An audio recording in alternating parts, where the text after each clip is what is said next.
Bonjour tout le monde. Eh bien aujourd'hui je vous propose des recettes à base de côte de blettes.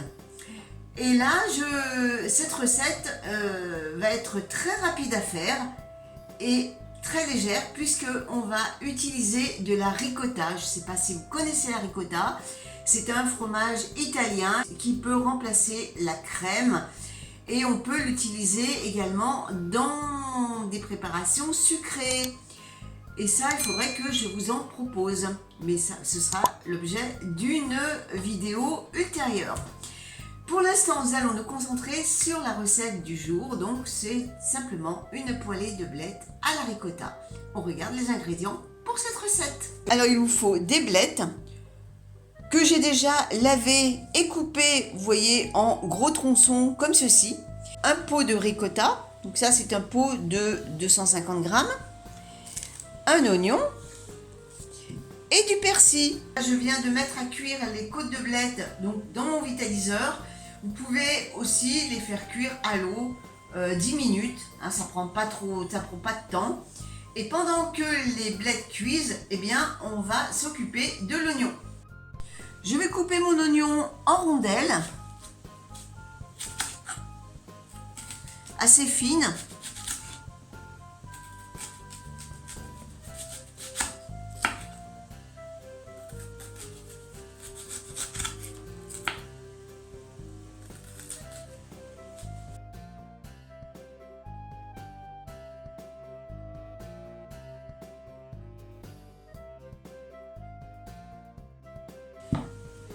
J'ai mis les oignons dans un petit bol en défaisant les anneaux comme ceci, dans le but que ça cuise plus vite.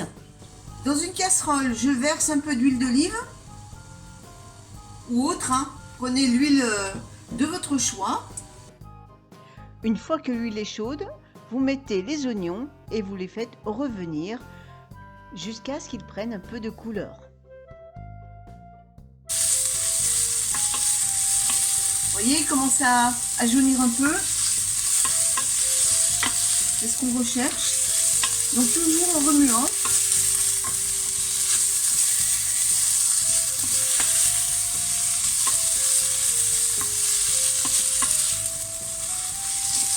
Baisse le feu.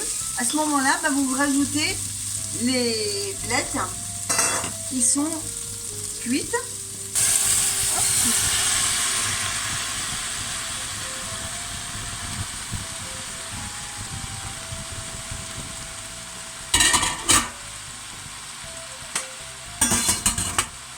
Et vous remuez.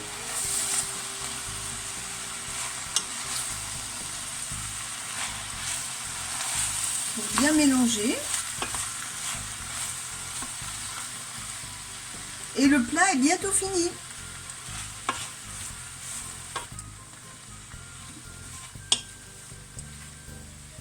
Alors vous allez rajouter un peu de poivre.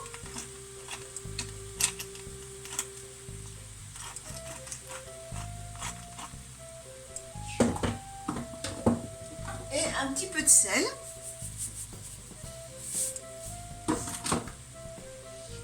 Vous remuez bien.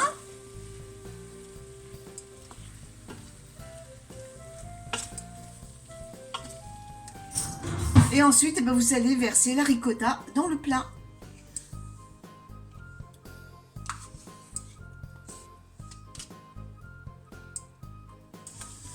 Et vous remuez le tout.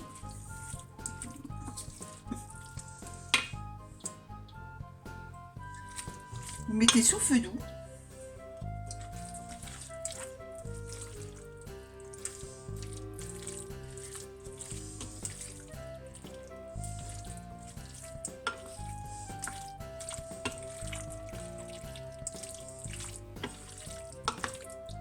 Une fois que c'est bien mélangé, on va rajouter le persil. C'est du persil cueilli du jardin.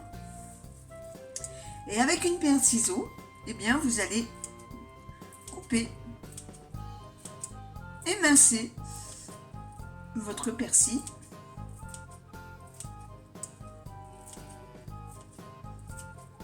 Et ça, vous le faites vraiment en fin de cuisson. Il faut éviter de faire cuire le persil qui annulerait toutes ses propriétés, notamment la vitamine C. Puisque la vitamine C se détériore à la chaleur.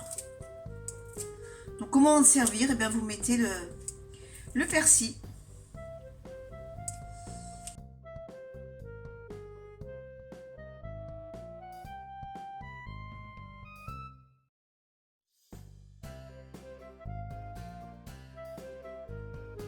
J'espère que cette vidéo vous a plu. Et bien on se retrouve dans 15 jours pour une autre recette. À bientôt tout le monde!